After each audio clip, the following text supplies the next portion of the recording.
Right now at 10, two swimmers with disabilities are cut from Madison West's team. We'll hear from their parents as they speak out at tonight's school board meeting. And the Pabst Brewing Company heads to the Wisconsin Supreme Court. What arguments were made to justices over a wrongful death case? Plus, supporting local veterans, the recent trip to Washington, D.C. through Badger Honor Flight. It's all ahead on News 3 Now at 10. Good evening. Thanks for joining us. I'm Eric Franke. And I'm Sarah Carlson. Tonight, community members asked the Madison Metropolitan School Board to course correct. This after two swimmers at Madison West High School are denied spots on the girls' swim and dive team. Maddie Heimsch brings us their call for inclusion. The district has not given us any evidence of how we harm our team. Asha Shukla and Aurelia Bergstrom are students at Madison West High School, and both love to swim. Asha is a senior, and she has 2 years on the West Women's Swim and Dive team under her belt. As an exhibition swimmer, I swim alongside, but not against my teammates without any disabilities. This respects our differences and lets us celebrate our victories together. And Aurelia, an incoming freshman who spent her middle school years watching Asha and waiting to join the team herself. My daughter, who had been promised team membership, and she's really viewed that as part of her identity. But this year, due to growth of the swim and dive program, the exhibition opportunity that allowed Asha her time on the team was suddenly stripped away. So they proposed to make some cuts. The first people cut were the kids with disabilities. Meaning Asha and Aurelia would have to compete with the rest of the student body for spots on the team. So suddenly, Asha, on her senior year, was off the team that had welcomed her for the last 2 years. But the school still hasn't provided reasoning as to why the exhibition swimmers were the ones at risk, leading parents, friends, teachers, and teammates to ask the school board to step in. We're eager to help the district course correct and look forward to a day when we can be cheering on Asha and Aurelia instead of fighting for their rights in their own school. I reached out to the West High School swim coach, the West High School athletic director, the district athletic director, and the school board for comment. In response, an MMSD spokesperson referred me to a statement reading in part, the Madison Metropolitan School District is deeply committed to ensuring all students have access to safe, inclusive, and welcoming opportunities in our schools. Reporting in downtown Madison, I'm Maddie Heimsch, News 3 Now. Thank you, Maddie. And now to weather. The summer-like warmth is returning this week. Alex Harrington, how high will those temperatures get? Hey, let's try 80 to 82 on for size. By the time we get to Friday, going on into Saturday, we're going to climb that mountain, and even going down the mountain as we go out into the following week, those temperatures are still going to be 74 to 76 degrees, and that's going to be normal for this time of year. So that brief blip of fall-like temperatures that we recently experienced, now that is a thing of a past, and we move back into summer-like temperatures. Making progress tonight with our lows. We'll do 52 in Madison, 50 in Janesville, 53 in Baraboo. Some areas just to our north and west could stick around into the mid to upper 50s, so a big change here just in 24 hours, and highs on Tuesday will be approaching very close to normal, which is 76 degrees. We'll do 75 tide in Baraboo and in Lone Rock, and then a triad here, Prairie du Chien, Platteville, and Madison at 74, and we'll do 74 as well in Janesville. So up the temperatures go, and we also have some precipitation in the forecast. A tiny chance Tuesday night, going into Wednesday. Much better chance Friday going on into Saturday. When I come back in just a couple of minutes here in the newscast, we're going to do a breakdown here using Future Track on when you can expect the possibility of those showers and who might get wet with those showers tomorrow night. All right, Alex, thank you. One person is dead, another injured after a crash in the town of Vienna. The Dane County Sheriff's Office says it happened this afternoon near County Highway I at Cuba Valley Road. A car, they say, failed to stop at the intersection stop sign. A 63-year-old man was pronounced dead at the scene, while a 60-year-old man was transported by MedFlight with serious injuries. The cause of that crash remains under investigation. There is a growing memorial in Milwaukee tonight to honor two players on the Marquette men's lacrosse team who died in a crash. Both 19-year-old Scott Michaud and 20-year-old Noah Snyder were killed in a crash Friday. Michaud was from Ohio and Snyder from New York. People are grieving both in Milwaukee and across the country, remembering the young athletes that were lost. Watching him grow up from a little kid to the young man that he was, Definitely hurt. This one definitely hurt. Records with the Milwaukee Police Department show a 41-year-old woman was arrested Friday night for homicide by intoxicated use of a vehicle. Today, the Wisconsin Supreme Court heard arguments in a wrongful death case against Pabst Brewing Company. It was back in 2021, a jury found Pabst and 4 other companies negligent in violating Wisconsin's Safe Place statute. The verdict came after Gerald Lorbecki was diagnosed with mesothelioma in 2017 and then died in 2018. Before his death, he alleged negligence led to him being exposed to asbestos while working. It's one thing if you were to say Pabst came upon when they bought this building, this stuff was there, they didn't know it was there. Mr. Lorbecki, this is his job, but how do you square Pabst continuing to purchase asbestos, knowing it's hiring people to cut into it? Now, Pabst tried to appeal the verdict last year, but the Court of Appeals sided with the jury's verdict from 2021.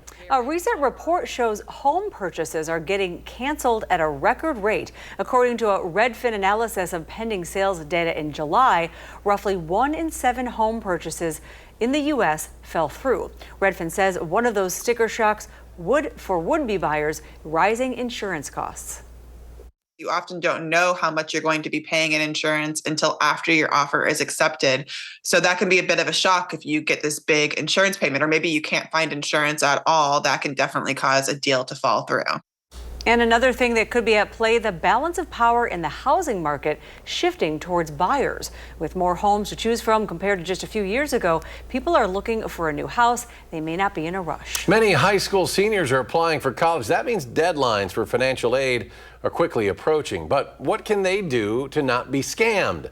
Fraud experts say scammers are getting smarter and will use urgent language like "take action now." While the Department of Education says you'll never be asked for a credit card number when filling out the FAFSA form online, studentaid.gov has a list of legitimate companies that work with the Department of Education on financial aid.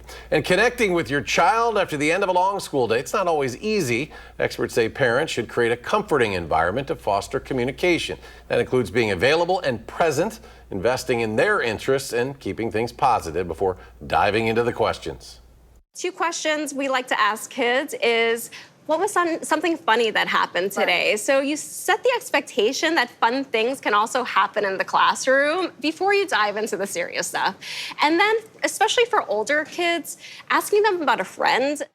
Parenting experts also recommend taking the after-school chat with your child on the go instead of having some sort of serious sit-down.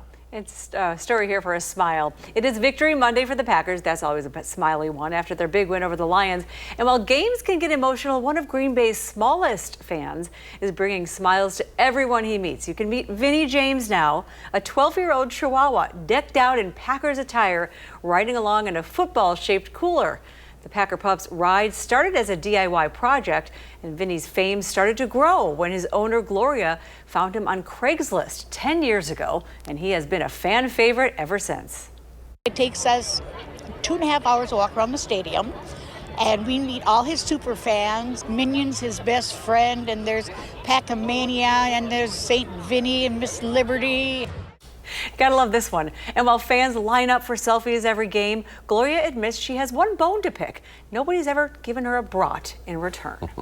Well, 28 games remain in baseball's regular season, and the Milwaukee Brewers still have the best record in all of baseball. They're almost certainly playoff bound, and it reminds us of a time decades ago when the Brewers united Milwaukee and also the whole state of Wisconsin. Tomorrow, after the Brewers game that you can watch over on TV Wisconsin, you can watch the documentary Just a Bit Outside. It's the story of the 1982 Brewers and their ragtag bunch that rose to fame, bringing a city and state together. It's about this kind of unique melding between the city and the state, and this team of real characters, guys that I don't know that we see anymore, kind of outcasts, kind of free spirits, but then also amazing ball players. And it's the kind of roller coaster journey of their entire season that takes them to Game 7 of the World Series. And again, that documentary will air right after the Brewer game on TV Wisconsin. First pitch is 7 o'clock. The Brewers will be taking on the Texas Rangers. This past weekend, the Badger Honor Flight held its 61st mission. The Honor Flight Network helps bring World War II, Korean War, Vietnam War, and terminally ill veterans to see the memorial erected in their honor. Everything is free for the veterans, and we asked what stood out to these veterans the most. the statues with, the Korean War and the nurses by the Vietnam, those stand out. The stars, that tells you a lot of people died, but the statues say these were people. Most people don't realize the enormity of all what we've been going through, all the memorials. No matter where you go, there is one, so and it's fun to be a part of that. And a thank you to all who served. Be sure to stay tuned for more coverage on this trip later this week on News 3 Now. And ahead at 10, Alex has the latest on our rain chances this week. And the U.S. Supreme Court sides with the Trump administration. This is a new immigration operation is set to begin in Chicago. Stay with us.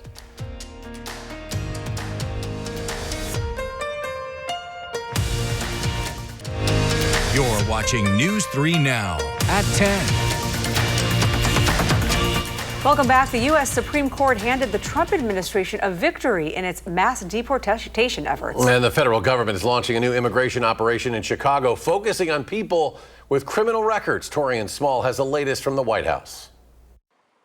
The Supreme Court's conservative majority lifted a restraining order by a lower court judge who found ICE agents were conducting indiscriminate stops in and around Los Angeles. Under the Fourth Amendment, you need a reasonable suspicion before you detain somebody and, for instance, question them based on their immigration status. The Supreme Court today put that ruling, that temporary restraining order, on hold while the case plays out. The Supreme Court's 6-3 decision cleared the way for agents to conduct sweeping immigration operations in L.A. Meanwhile, in Chicago, activists gathered Monday as the Department of Homeland Security says it's moving forward with Operation Midway Blitz, which would target people without legal permission to live in the U.S. who have criminal records. They're going to be targeting our communities here in the Southwest side. Again, we're afraid. Our neighbors are afraid. The initiative comes as President Trump says he wants to send troops to Chicago to combat crime. We'd love to go into Chicago and straighten it out. Appearing at the Museum of the Bible Monday, Trump said the Department of Education will issue new guidance about prayer in public schools. We have to bring back religion in America, bring it back stronger than ever before. The president did not provide details about what the new guidance will be. Torian Small, CBS News, the White House. And turning to weather, now we will continue to warm up as the work week goes on. Alex, will we see some rain with these rising temperatures? Yes, rising temperatures, and we will see rain with the rising temperatures. We climb the mountain here up to 80 to 82 by the end of the week. That's going to be above normal. Normal highs are 77. And then as we go back down the mountainside here, next week we'll still be in the middle 70s. And by the time we get 10 days out, those temperatures are going to be near normal or at normal for this time of year. So that fall-like stuff is now a thing of the past. Small chances for rain with these warmer temperatures. Tuesday night going into Wednesday, just a slight chance of a stray shower, maybe a thunderstorm. Better chances as we go towards the weekend as a warm front and a cold front move into southern Wisconsin, along with more humid conditions as well. Let's track the Tuesday night going into Wednesday. Slight chance for a shower, maybe a thunderstorm. It's better chances up towards central Wisconsin with some of our latest future track models, but notice the very sparse nature of these showers. Maybe a rumble or two of thunder as we head towards 6 o'clock Wednesday morning. Again, a couple of showers, maybe an isolated thunderstorm. Not expecting widespread shower and thunderstorm activity. Not expecting any severe weather with this weak weather system. And as we get towards noon on Wednesday, the skies start to clear on out and those shower chances go down even further. So it's just a small chance for water Tuesday going on into Wednesday.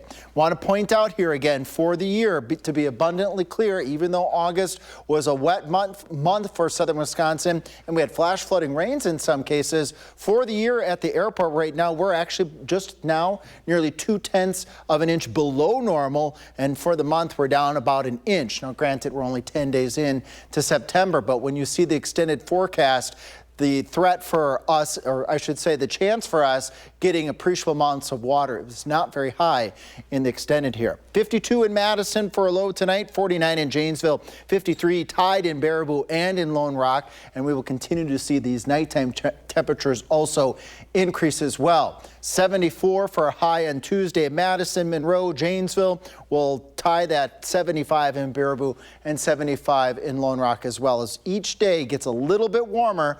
Again, by the time we get to the weekend, 80 Friday, 82 Saturday, those lows Saturday night going into Sunday in the 60s. So we'll have a bit of that humidity back in the air again. Might need to flip the AC on and shut the windows because, again, we have that shower and thunderstorm chance Saturday going on into Sunday. And behind that weather system, we'll see those temperatures stay in the middle 70s and overnight lows in the 50s. But going further out into the future here, this takes us all the way up, knocking on the door the first day of fall. Warmer than normal temperatures are expected for a good part of the country. And I said chances for us being wet going out further into September, not very high. And we, by that time, probably could use a couple of raindrops in southern Wisconsin. And to add our photo here of the day, this is from Carolina. If you're looking very closely in spring green here, and folks in southern Wisconsin, look behind that tree. There's a little bit of fog in the background there. You gotta look closely. Beautiful photo. Isn't that pretty? Nice shot. Yeah. Alex, thank you. And still to come in sports, well, the Badgers, they face a challenging matchup in their football schedule. That's a bit of an understatement, what the team is doing to refine their game as they head to Alabama.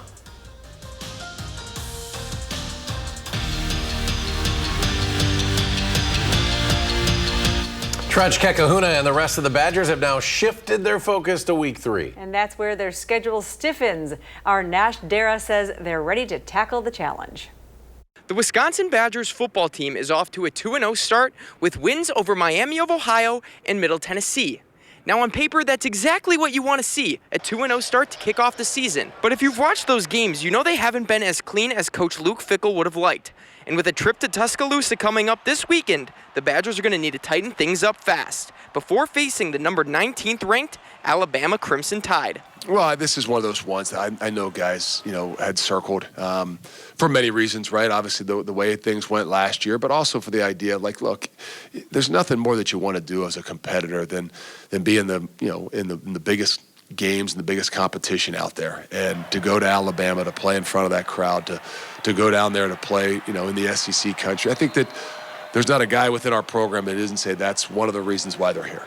Now, it's still very early in the week, but what the Badgers are working on is matching their preparation with their excitement. At Camp Randall, Nash Dara, News 3 Now.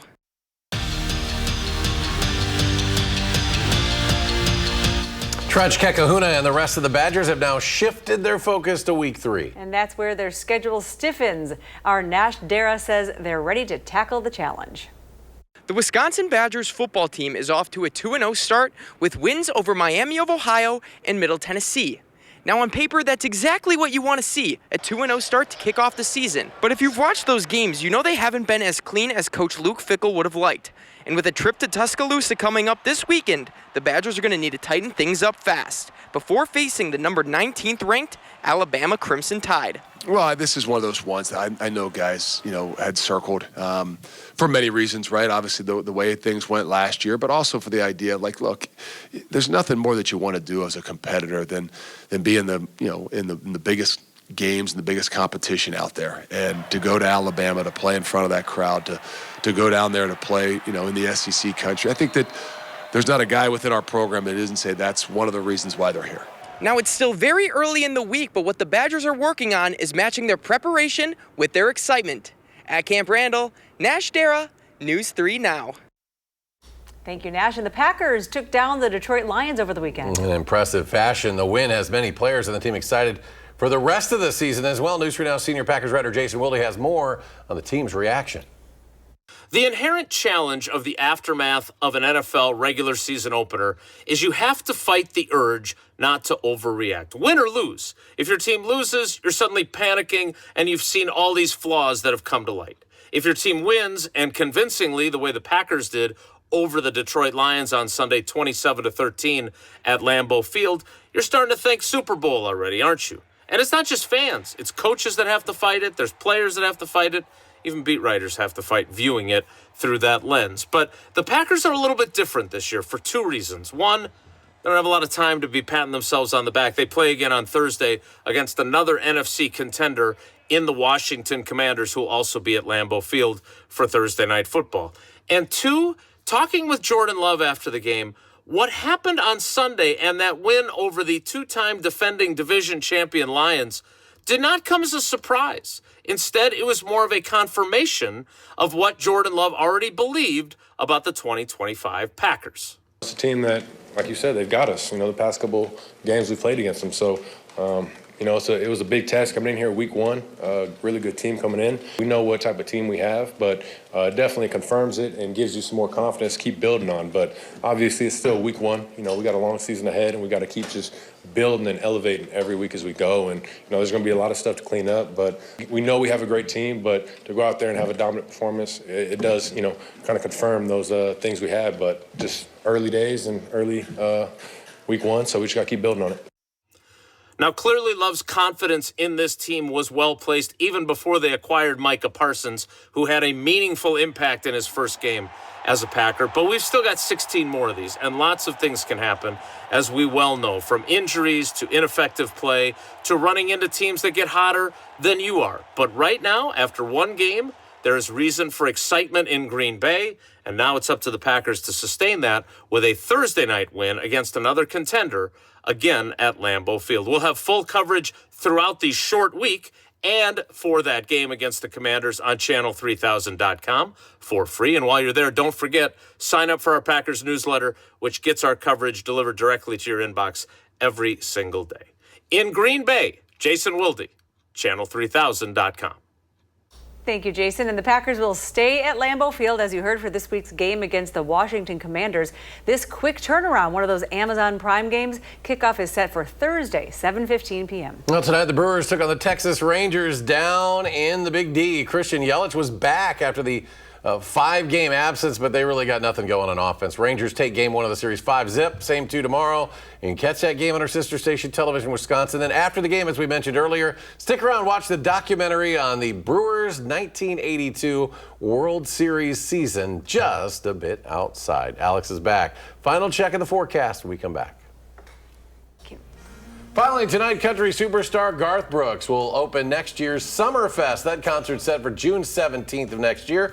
It'll be Garth's first ever appearance at Summerfest and his first in Milwaukee in more than a decade. Brooks has sold more than 170 million records and was inducted into the Country Music Hall of Fame in October of 2012. Tickets are set to go on sale Friday, 10 a.m. on Ticketmaster. You can also go to the Summerfest website and the American Family Insurance Amphitheater box office. I couldn't name a song. You paid me. Do you know who the lady was he kissed there coming up? That's his wife. Faith. Yeah. No, you're thinking Tim McGraw. He's married. No. That was Trisha Yearwood. That's his right. Wife, so. I don't do, well, I mean, country sort of maybe, but I saw Garth at a concert like 25 years ago. He is quite a show. I'm not a country fan, but I kind of got free tickets, so I went. And he was like the biggest star in country music at the time. So that'll be a great show for country fans out there. And we're ready for some fall-like weather to kind of turn back to summer. Yeah, we're just turning the corner. Summerfest. Summerfest. It's going to feel summer-like. Take a look at our temperatures tonight. Maybe not so summer-like tonight. We're making our climb back up the mountain here, as I've been explaining throughout our newscast this evening, back into the mid-70s on Tuesday. Then here's another way that we can talk about the mountain of temperatures. We go up a couple degrees each day. We reach the peak by Saturday, and then we start to work our way back down. Some showers and storms to track over the weekend, but that fall-like weather, that's gone. Oh, they'll be back. They'll be back. Thanks, Alex. And thanks for watching Tonight at 10, everyone. Late show's up next. And our next newscast tomorrow at 4:30. You can always find us streaming 24/7 on Channel 3000+.